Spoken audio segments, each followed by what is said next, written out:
Judge Joe Brown's all new barbecue sauce and seasoning. Justice in the form of flavor. Law firms will take this as a retainer. What?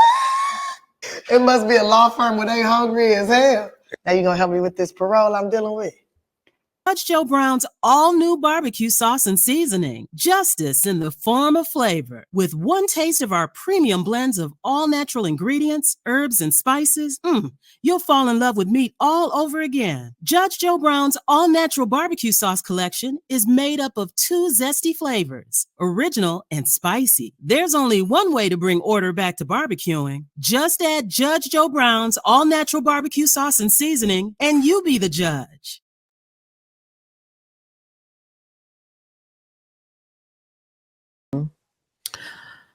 So this is something I wanted to bring out. This last thing here.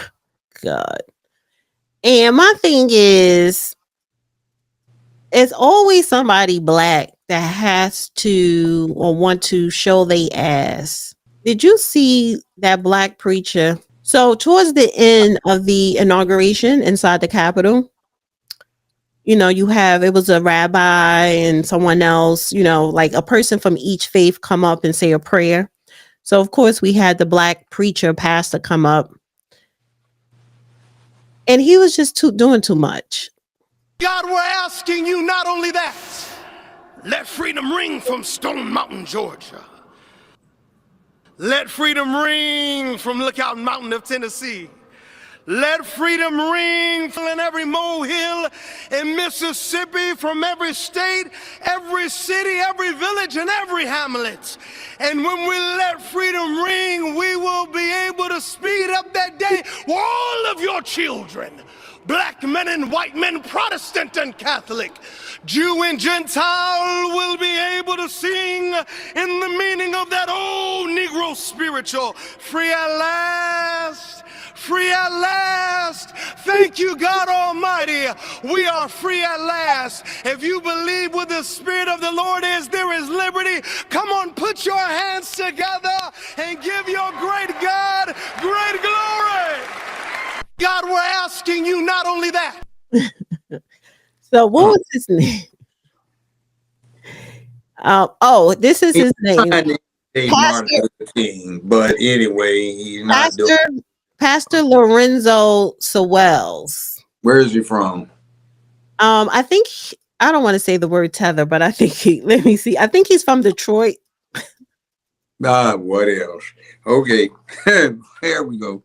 He's trying to recruit people with his big opportunity. He's not letting any moment pass unused, and he's trying to get people in to donate to his collection plate and tithing box. So yeah, okay.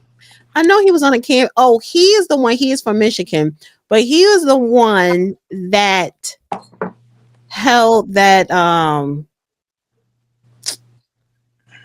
It was during the election when Trump was running last summer. He held like a symposium roundtable in Michigan, in Detroit, Michigan, and I think he helped put that together.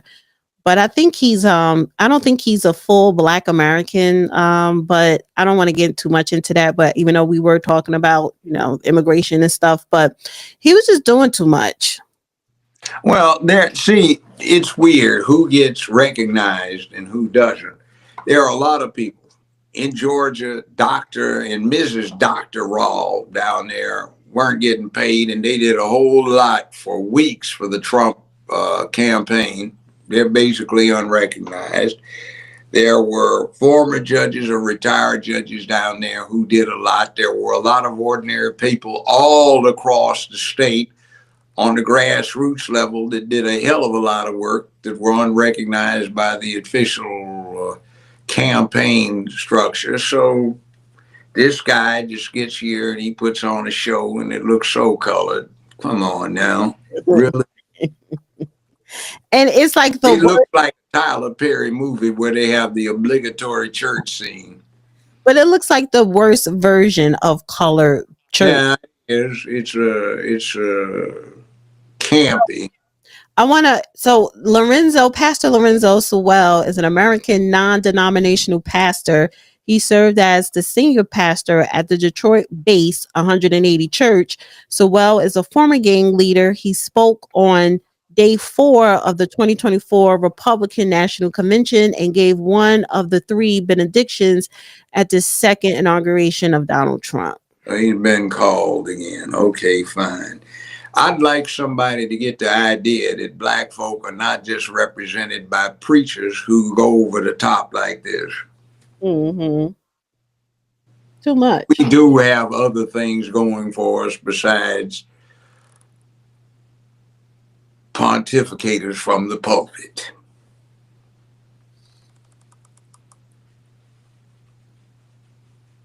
And then they put the picture up with MLK. This is an interesting coincidence, by the way, that MLK's national celebration occurs on this day when the oath of office is taken. Maybe it's a coincidence. Maybe it's a sign. Well, you know, the other side who wanted Kamala to win, they knew the inauguration would have been on the 20th. So, and that was the thing, to have her get elected president, to be the first so-called black president woman and first woman. Well, wait, let me finish. And then they was going to have Ketanji Jackson be the Supreme Court justice to swear her in. You know, All it's just absolutely let me just say this one last thing to lay on my plane. All that symbolism, and nothing would have been done to help Black Americans or Americans. And at least with Trump, all these executive orders that he passed today, they are not specifically to one group, but all those executive orders automatically helps Black America in a small way right now. But you know what makes the hell out of me? We've been here as long as any group, absent maybe a decade or two at the very beginning. As long as any group, and we have yet to have an authentic black man or black woman get a shot at the top, except maybe Jesse Jackson back when, and Shirley Chisholm before that. No, now, she's Caribbean. Who? Shirley Chisholm was Caribbean. Well, then I stand corrected on that. She did have that accent, strange voice. So when are we going to have well, hell, that's even better than somebody that's Bush Bunny and somebody from where he came from over there in the Pacific Ocean. And that's better than somebody that came from India and Ireland.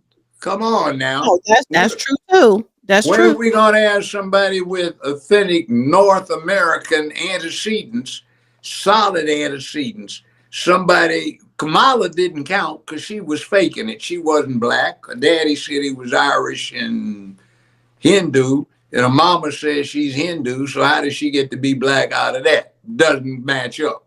So she's a fake. And Obama's from Indonesia, where he was raised. His daddy, who adopted him, was Indonesian. His mama was from Kansas, and she left the place to live over there. So where in the devil do we get an authentic, homegrown black man as president or a homegrown black woman as president? We don't have it.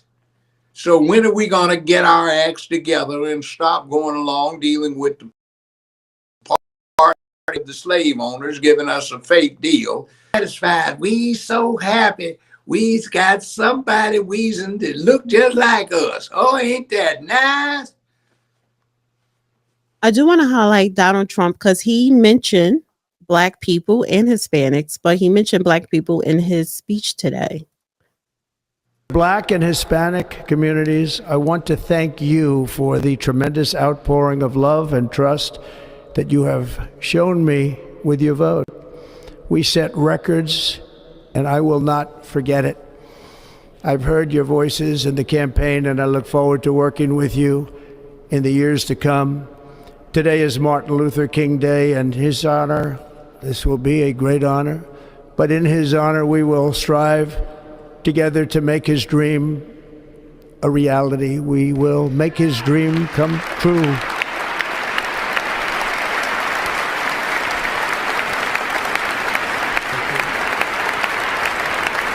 Black and Hispanic. Yeah, remember Biden? What did he say? Don't anybody get the idea that we're gonna do anything, especially for black folk. He told his little cadre of Negroes off the plantation in a private meeting that somebody recorded. Said, "Don't you Negroes get happy? You ain't getting nothing." And Kamala said it too. I'm not going to do anything specifically for black people. No. And Biden said, if you don't vote for me or vote Democrat, you ain't black. You ain't black. Well, I didn't vote for your bastard ignorant ass. So now screw you. I got my credentials. Even though I'm a high yellow, high bright, I got black folk, dark folk in the family. Both granddaddies look like they just got straight off the boat. So yeah, I like grandparents, or one of them anyway. So, you know, Right. It is what it is. So screw you, you ignoramus.